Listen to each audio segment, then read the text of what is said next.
Buenas, buenas. Welcome to Music Marketing TV.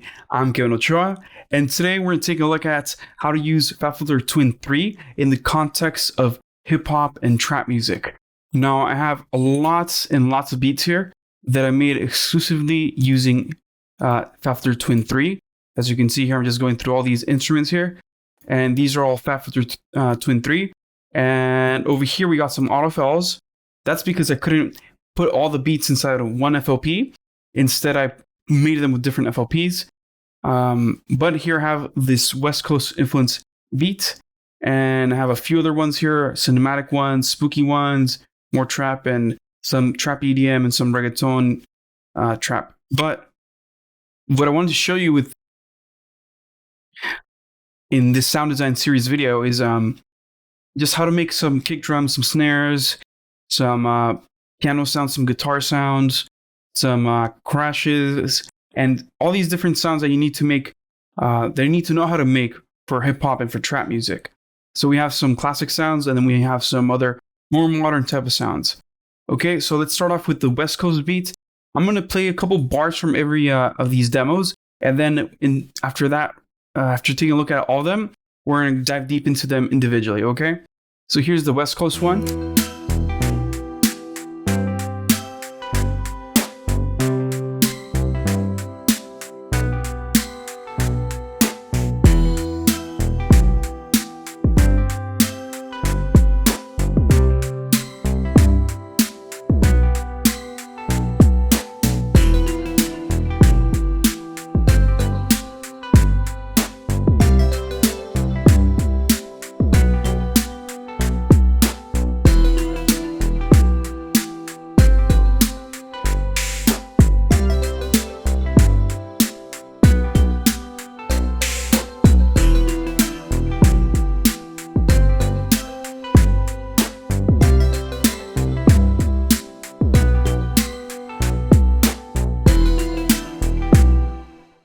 Okay, let's move on to the next one. I'll show you the cinematic beats over here.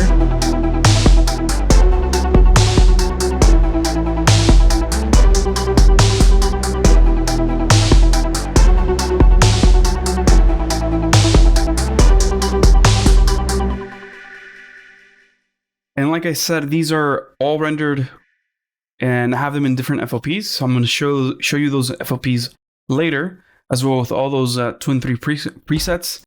And then, yeah, here's the next one.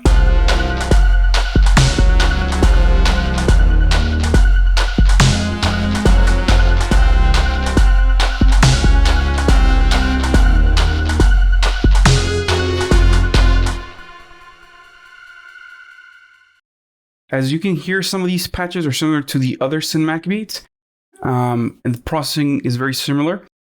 There's another beat that I did finish, like the West Coast one, where it has its own style. Some of these are using the same sounds, and I just want to show you that the power of synthesis. You can basically make one sound and turn it to something else. So that's the cool thing about synthesis. It's a little different than sampling, but it will. If you learn some synthesis, you go a long way.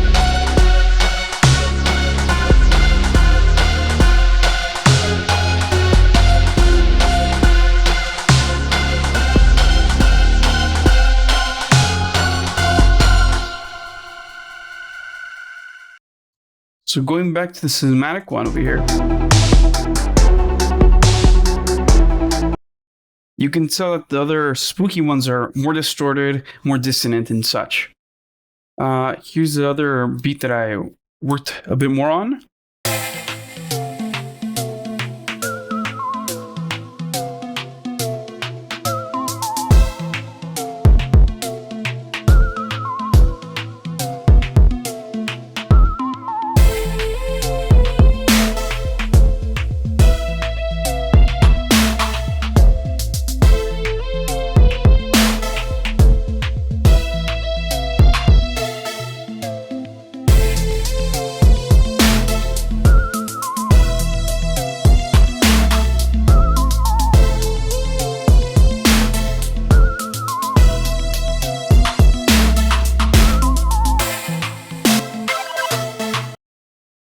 So as you can hear, it's trap.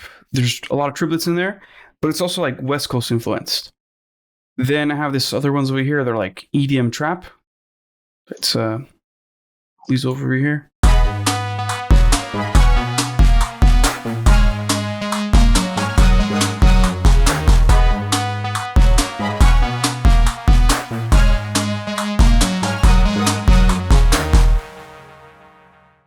That one's pretty nice. I think I might finish that one. I really like the really like the melody. Then I have this other one that's more like reggaeton.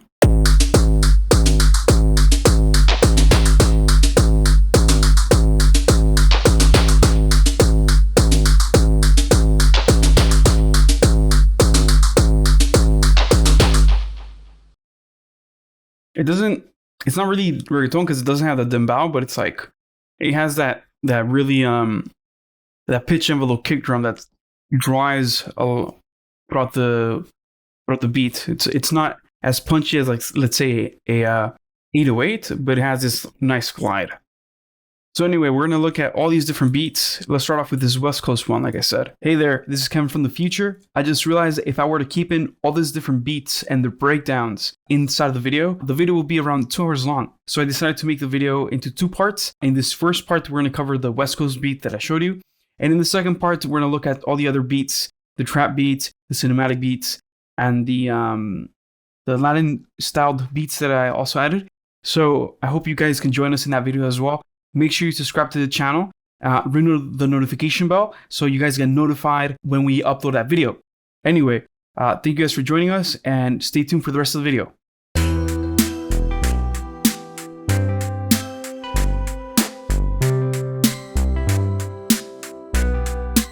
Oh, just put the limiter on that.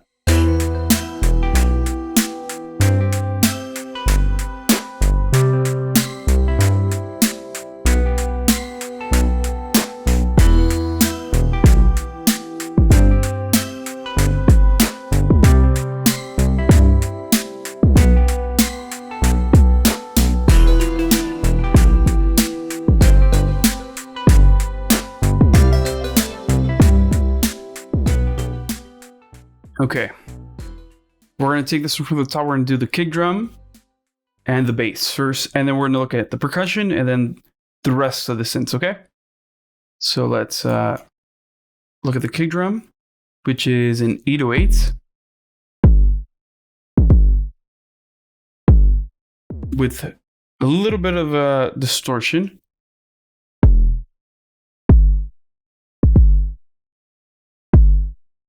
So there's actually a preset I made that's an 808. I grabbed an 808 file and then I A-B'd it until I got a really close to the original 808 sound. And from then, I parted from that. That preset I will show you in a different video where I do it like analog emulation of analog drum machines. But for this video, I want to show you this patch in specific because I think it's a little bit more of that driven 808 that you see in hip hop. So here we have the 808s. For some reason, you need some detuning on one of the oscillators to get that sound that you get from the actual machine. So I have this detune that goes into the pitch detune on oscillator 1. Then I have another LFO going to the oscillator 1 detune, and that one's modulated by an envelope generator, which is this guy over here. And you can see that right there. And I have this oscillator here. The LFO here. They're both in free running mode, but as you can see, one of them is moving a lot quicker than the other. This was at 99 hertz. This was at 12 hertz. So this creates a little bit of a difference in the signal. Let me show you with a new patch. So let's clone this, and then I'm gonna grab the MIDI and copy paste it, and we're gonna reset this into the original preset that I had here. Okay.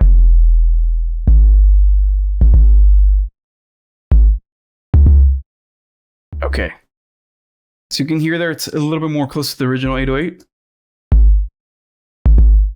There's still some distortion that I'm creating with the limiter by hitting the limiter really hard.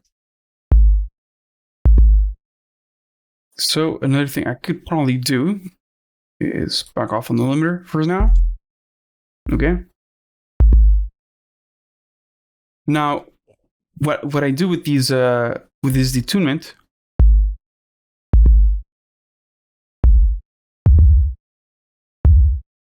is create this like LFO that's modulating the pitch and the tonality of the drum.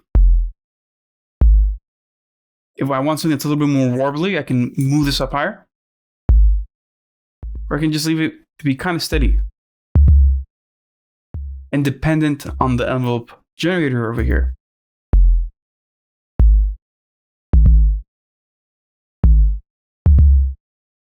So you see how with this envelope, I can control the XLFO's modulation on the pitch. So it's not consistent. It doesn't happen all the time. So that means we don't have this weird static sound that sounds like this. We actually have some movement. So let's go back in time.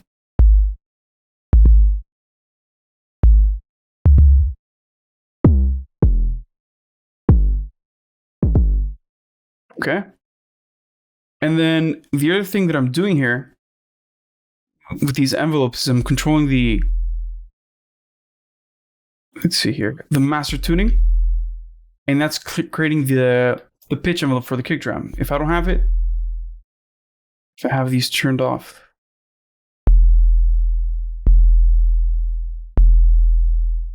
we just have like a sine wave, right? And the little harmonics that we created using the detuning, right? But I want some enveloping, right? So I'll add the envelope back on the master pitch. Let's just do it with the background, with the return.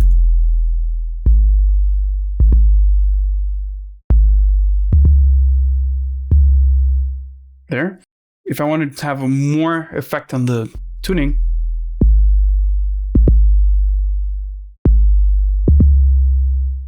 you can hear I can get like a little snappier punch.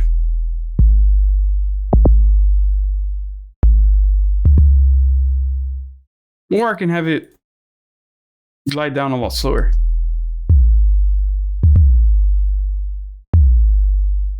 See, that's kind of how I got the reggaeton bass drum over there, with just a lot more distortion.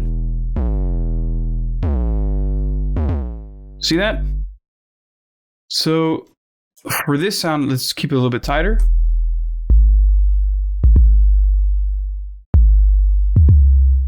And then what I do is I employ this other envelope generator here.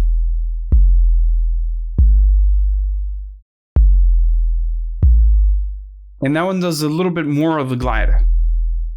So you have the other one do the pitch down effect for the click first, and this one does the glide for the bottom of the bass note.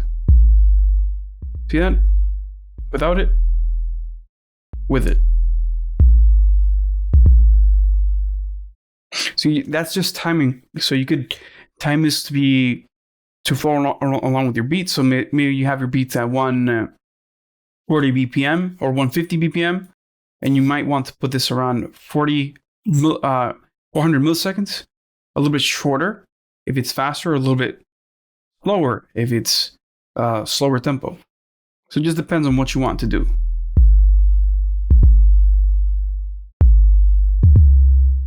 Okay?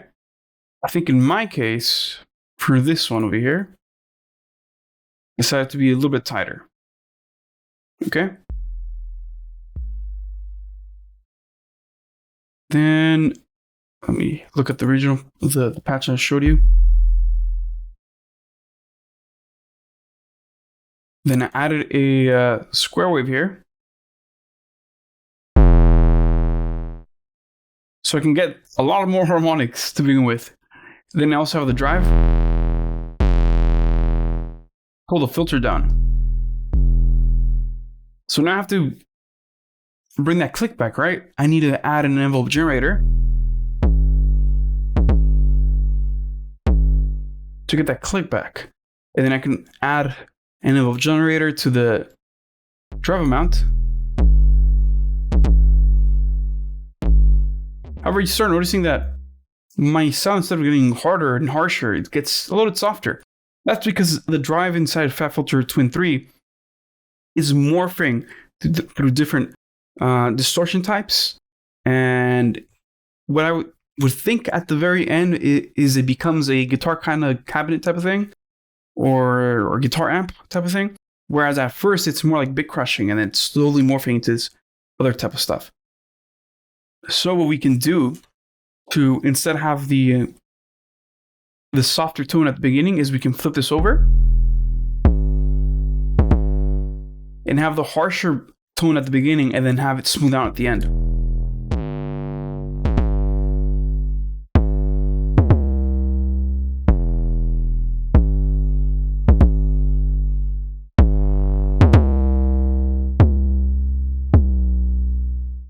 You can add another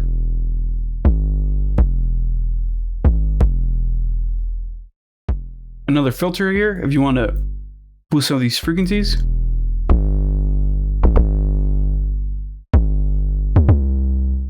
And then you can add keyboard tracking to the filters so you can play along with the notes you're playing.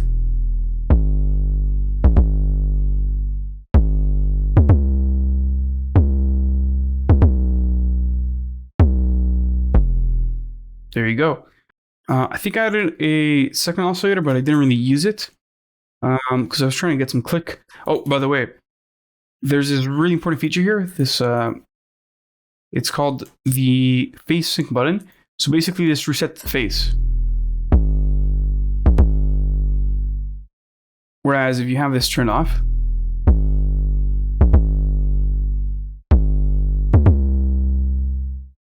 the drum sound might be a little bit too soft because you're missing that initial click or that return to the beginning of the waveform. In the case here of this waveform of FabFilter Twin 3, the plugin manager says, or the help button says, the phase sync button toggles oscillator phase sync on and off. When oscillator phase sync is turned on, the oscillator resets its phase to halfway the waveform on each note on event. With short percussive sounds, this works very well to create a sharp and aggressive attack. However, normally you should turn it off because it can introduce unwanted clicks otherwise. So if you're doing or working on percussion, I suggest playing around with the syncs to see what works best for you. The only instance I can think of where you wouldn't want this would maybe be shakers, because you kind of want it to be a little bit more random. But anyway, there you go. It is not exactly the same kick drum. To get it to be this refined, it takes a little bit more work, but you guys get the gist of it. You can play around with the envelopes and the filters as well.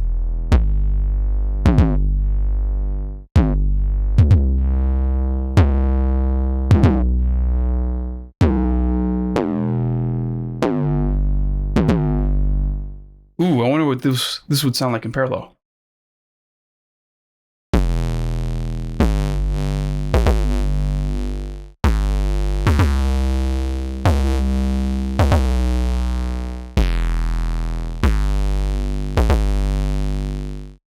Oh, it's crispy.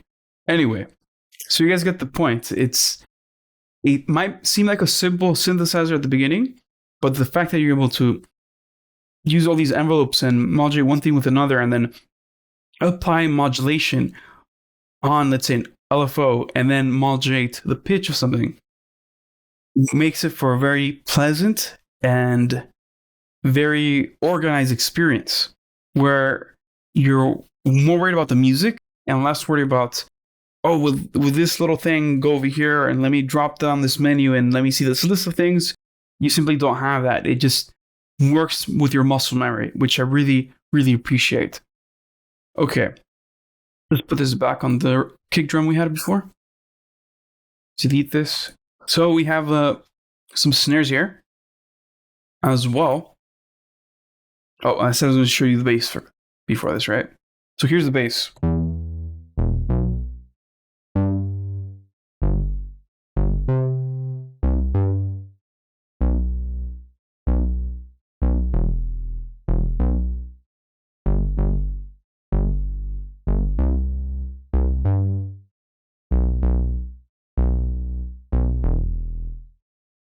is just so darn fat. So we have two oscillators. Now you'll notice that I have the hard sync turned off. Why? Because we want these to phase so we can create some richness. If I had them play back in sync,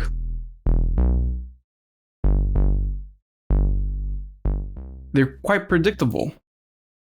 And because they're predictable, that means you don't have these phasing between the different oscillators.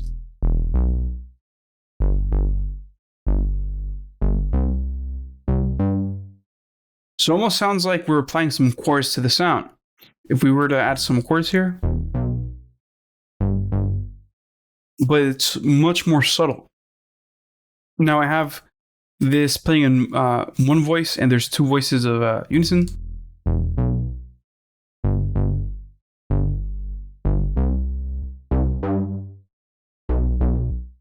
Sorry. That should not be doing anything.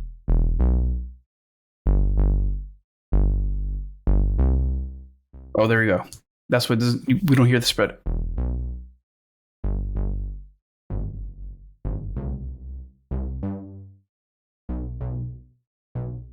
Okay, so that's with the spread. However, I turned it off eventually. I just felt like I wanted to have everything as close to mono as possible. And I also put around the chorus a little bit, the reverb as well, but in the end, I just kept this pretty much dry. And then we have a envelope generator affecting the filter frequency offset. And we have two filters. One of them is going to be a low cut, and the other one's going to be a low boost or a low shelf.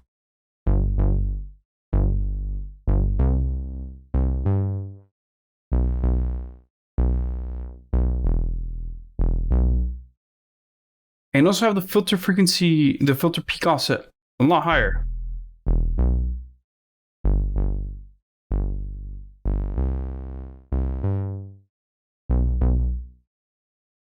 So as you can hear, it's causing a lot of, how do you say?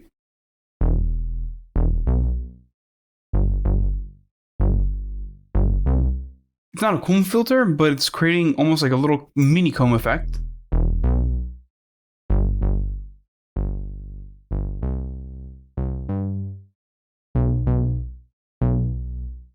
So that contributes to like that phasiness effect you get on the bass.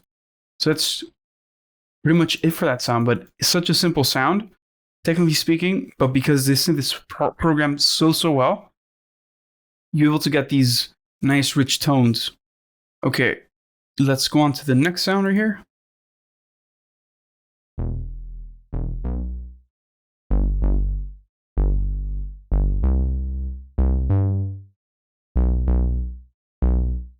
Okay, which is the snare drum.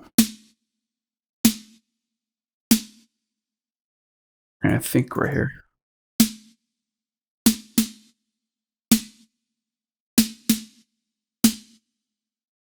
Okay, so with the other beat, I really went deep into the snare. So I'm going to show you a little bit more stuff about the snare over there. But for this one, we have an analog snare machine. It's a preset.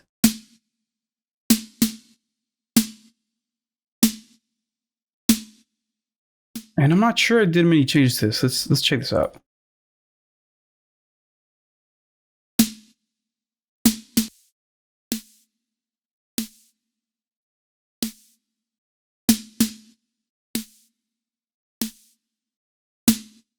Okay.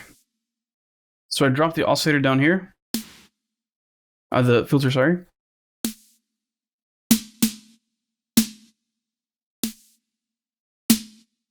And added a whole ton of drive there, as you can see.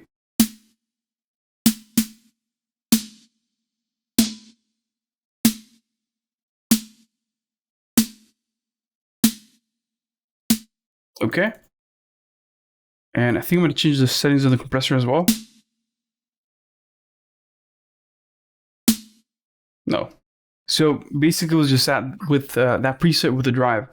Now for the other track, I really went a lot more in depth with the snares, and I actually made a lot of movements with the velocity. So I'll show you that as well. Okay.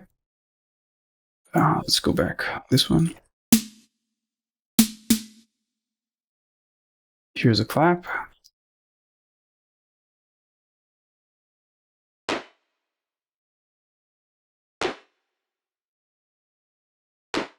Okay. So this trap clap I made myself. So we have 3 oscillators. They're all white noise, right? Now, what we do have is 4 envelope generators. We have one that initializes and ends within 8 milliseconds. Then the next one has a slight delay. See that? It's not going to start on time. Let's mute these oscillators. So we hear this one right there by itself. And let's see.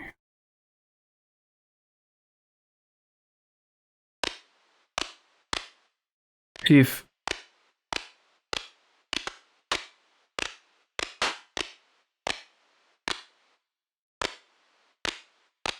you can kind of hear.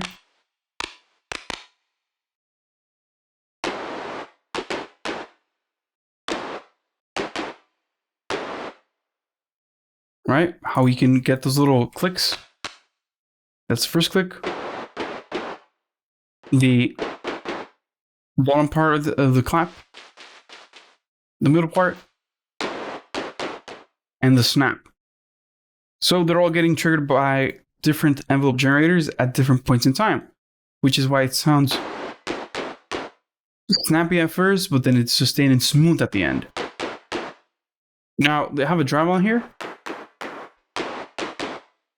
and a filter frequency offset set 0 here. Now, one cool thing I could do is add the keyboard tracking on it.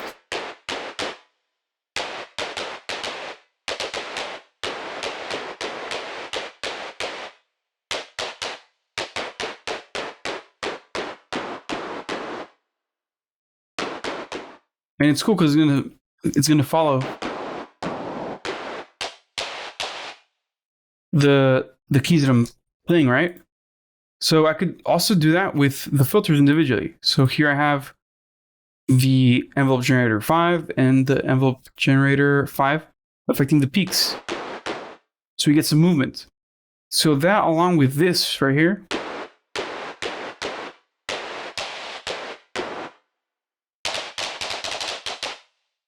will make a more lively sounding hand clap. In this case, I'm using it very sporadically in the track, so I'm not using it as much. Again, in the other track, I'll show you how it works. So that's that sound right there. And then I have, let's see. Oh, let's reset it first though. And we have the hi-hats here.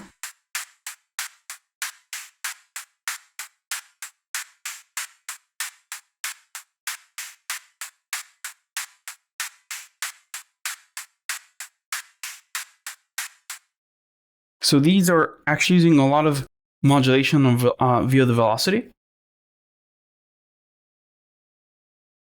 Filter peak offset, FX reverb amount, output volume, envelope generator main attack slope, and the envelope generator main attack decay. Sorry.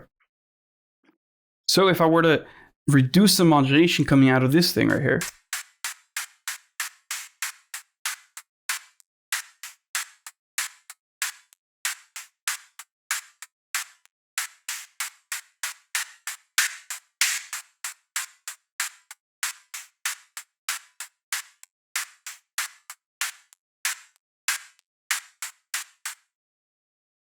you can hear there's a great amount of difference.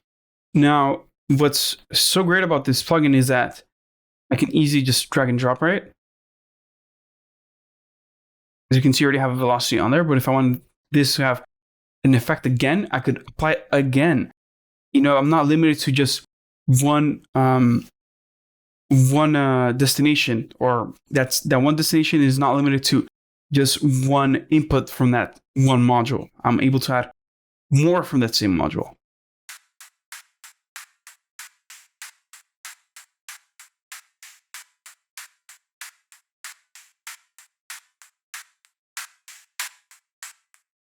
So if I wanted to be more drastic with what I'm doing to that destination, I can rank up multiple times that modulation. So I think few synths can do that. I can't really recall one that allows you to apply that modulation over and over and over again, like you can here with Twin. So yeah, that's that part for that sound. There's also some keyboard tracking that's applying the filter, modulating the filter frequency offset on the other filter, I think. Filter peak offset, FX reverb amount. The reverb is really important to the sound, actually. And this is, again, part of a preset that I changed a little bit, I think. Yeah, there you go. Actually, quite a bit. Yeah, I think it's safe to say it's pretty much no longer a preset. Yeah. Yeah, that's pretty much no longer a preset. It's pretty much mine now. But yeah, that's reverb right there. Getting modulated by both the keyboard tracking and velocity. If I were to turn that off,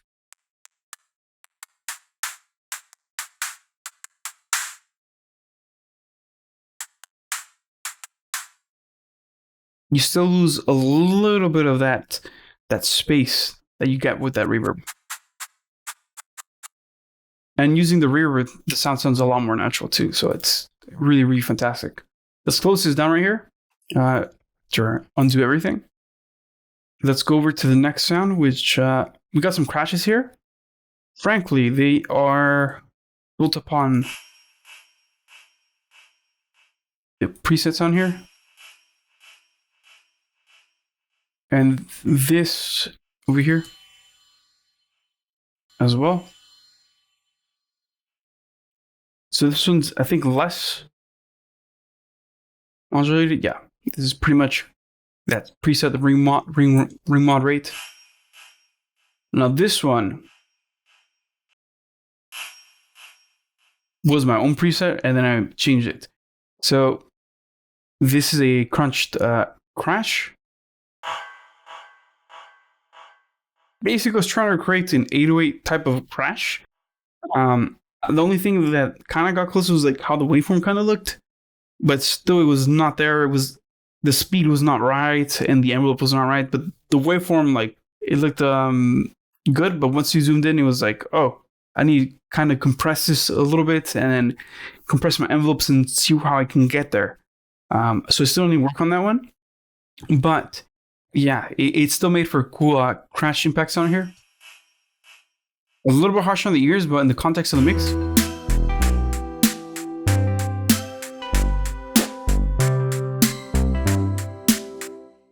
it blends pretty well.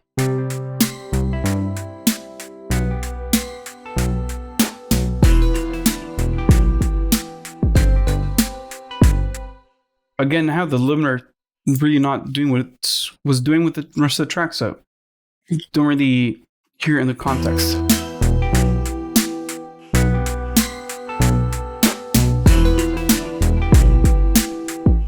It's there, but it's not really annoying how it is when it's by itself. One pro tip, really pro tip, when you're working with hi-hats, after you're done with working with your hi-hats or designing your hi-hats, don't touch the rest of your mix. Why? Because your ears are very, very tired. Even just listening to these sounds by themselves a little bit right now kind of hurts our ears a little bit. So what you're gonna want to do when you're working with these type of sounds is lower your output level a lot, significantly. I would say even 15 dBs from what you're used to working at. Lower it down, and then do the tweaks you need to make. Bring it up, and then actually do your mix. But I would suggest for you to take a little break, maybe 30 minutes around there, and then come back. Because if you're doing this for 10, 15, 20 minutes, and you go back to your mix, you're going to ruin it. So give yourself some time, some breathing space, let your ears rest, and then come back and work on the rest of the track. Over here's a guitar preset. It was actually a piano preset originally, but then I tweaked it just a tiny bit, and just that tiny bit amount of processing made it go from a piano to a guitar. Let's check this out.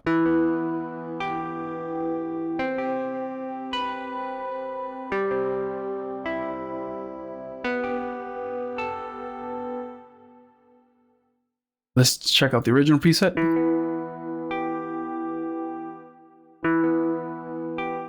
So yeah, one thing, the way you play your notes is really important. If we had played these like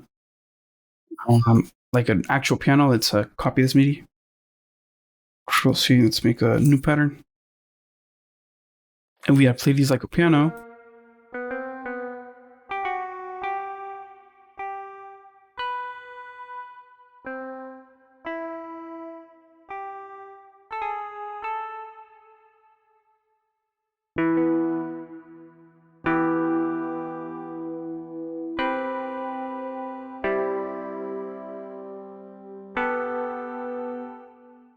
That sounds too similar to piano. So if we do just a tiny bit of drive distortion here,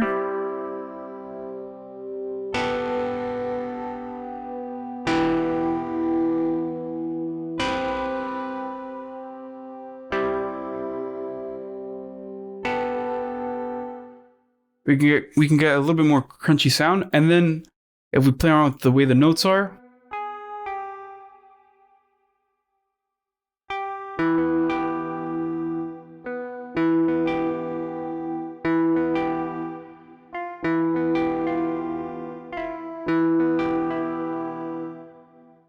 it starts sounding a little bit more like a guitar instead of a piano or a digital piano.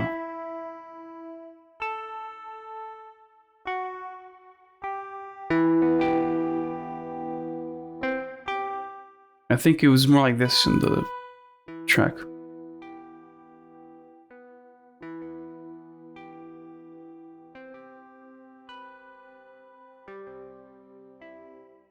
Also, the way I'm playing the velocities here, if it was all like that and like so, you kind of want to strum things, right? So they cannot be the same velocity. It's not going to sound as realistic. So those small changes, really was two main changes that got a sound from sounding like a piano to a guitar. So one, knowing how to play a guitar, quote unquote, or how to replicate the playing of a guitar, strumming, and also the drive, putting it in the context of like a guitar amp or guitar cabinet.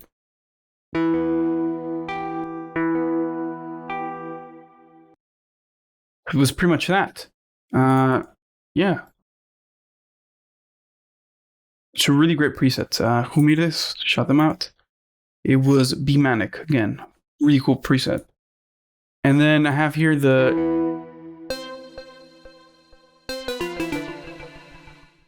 cycles preset, which I really liked. I use it for another track as well.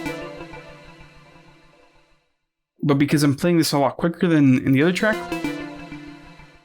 so it sounds a bit more playful. And I think, yep, there's really no changes I can think of on this one. Right?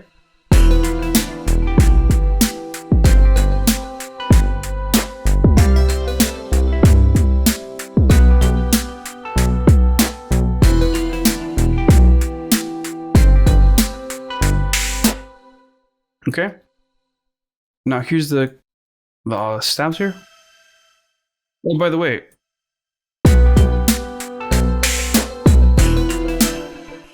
that open hat's not really an open hat. It's just another hat from the patch right here. But because I'm pitching up higher and right, extending it,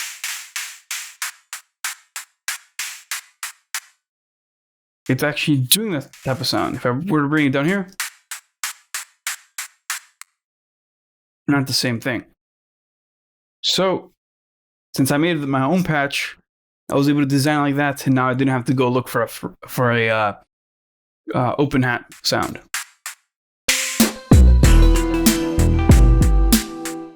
And that's why synthesis is very, very important. So here I have the stabs here.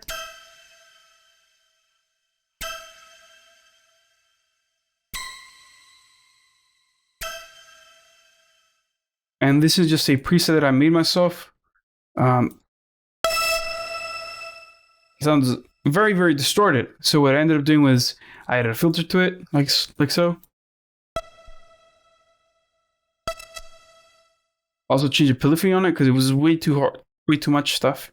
I think I did 8 and 8 or 12 and 2, something like that. I can't remember.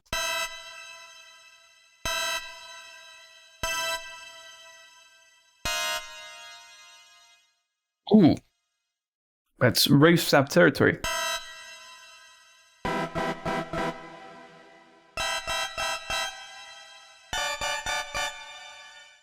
Anyway, so I also changed the sustain on this, and let's go back to 12. Let's do 3 voices. Okay, we should be good with 12.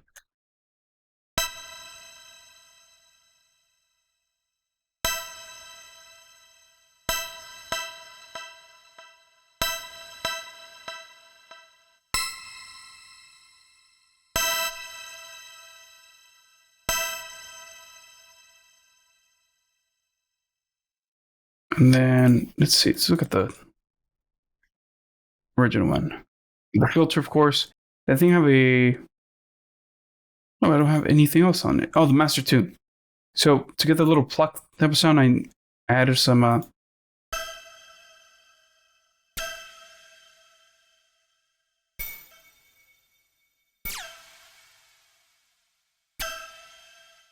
modulation on the master tuning. Okay. I think also added chorus. The chorus is really important to get it right. That's too much, right? Too detuned. Just lower the depth a little bit. And that's nice and straight right there. Okay. And I think there's a tiny little bit of drive. You can almost not hear it, but if you were to pump it a little bit, you see that? Keep it tiny.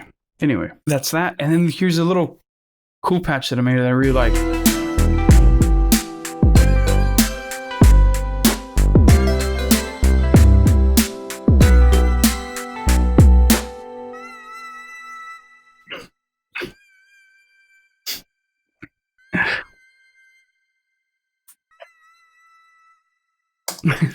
It's just so funny. Literally, the first time I heard it, after I designed it, because usually when I design things, I sculpt it out and then I'll play the notes. I was like, okay, it sounds kind of like how I wanted it to sound, but it sounds more like a kid crying. So I just kept it in there and I stopped tweaking it. But here we go. We have what was meant to originally be a string. And actually, if you lower this right here,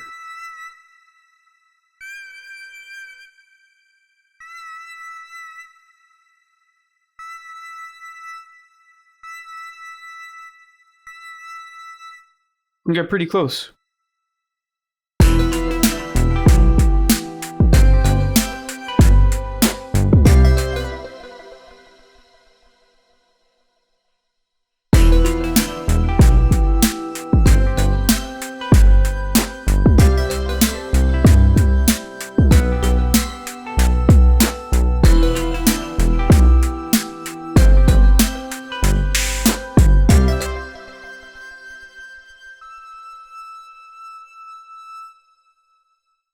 And it sounds more like a string.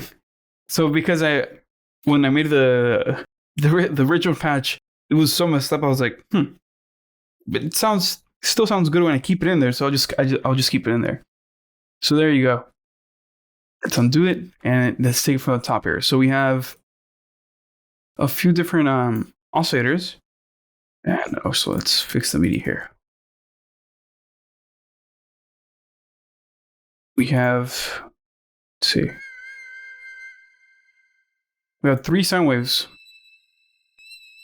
one of them is playing an octave higher than the other two, and two of them are being panned from left to right using the LFO here, XLFO, and the envelope generator.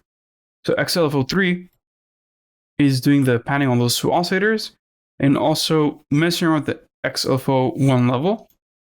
As you can see here, it's basically changing the way it's causing the tuning.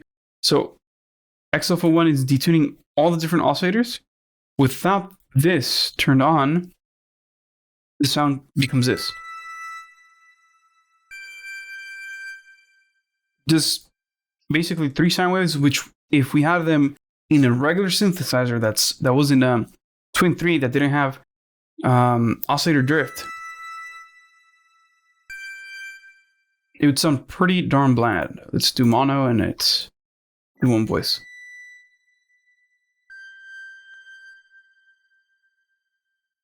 Yep. So it just wouldn't cut it. Let's go back. So let's disable that. And then here with the oscillator 1 detune, we're just doing a little tiny bit of detunement with 3 oscillators as well. As you can see here, let's make this a little bit larger. I'm just doing roughly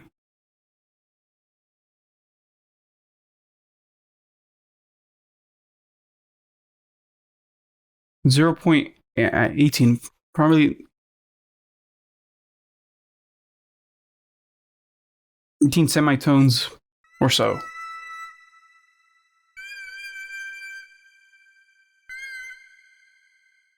And then with the detune, I can say, hey, or the XLF over here, I can say, hey, I want this to be detuned even more or less.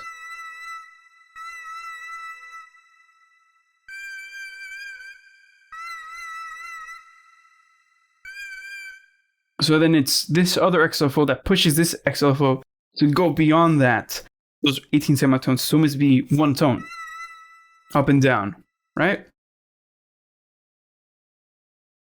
So that's the work for the oscillators. Okay, then I have 3 filters. Let's turn them off. We turn on the filters, you get some magical stuff that you would otherwise not get. So this is, again, thanks to FabFilter, the best filters in the business. Here we have the first filter. Let's turn off the other two. The first filter is just a low pass, classic, and I think it's 24. Yeah. And then the peak is getting modulated by XLFO1. So we don't have a static filter.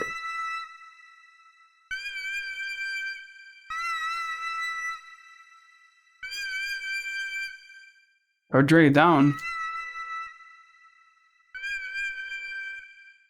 you can hear it more obviously. Then I have a second filter, and that's basically to clean up some of the low end.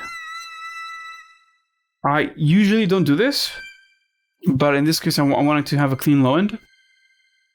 Then I have a peak down there. I finally have a filter peak offset that's being modulated by the XLFO1. That's modulating all the resonances or all the peaks inside the filters.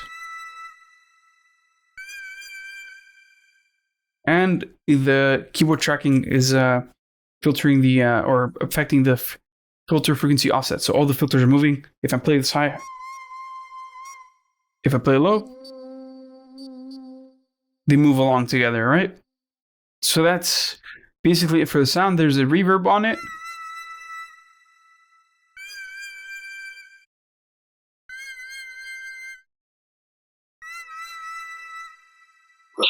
And there you go. Pretty funny little sound. If you didn't shoot the whole way for the violin, it sounds kind of dorky, but I liked it.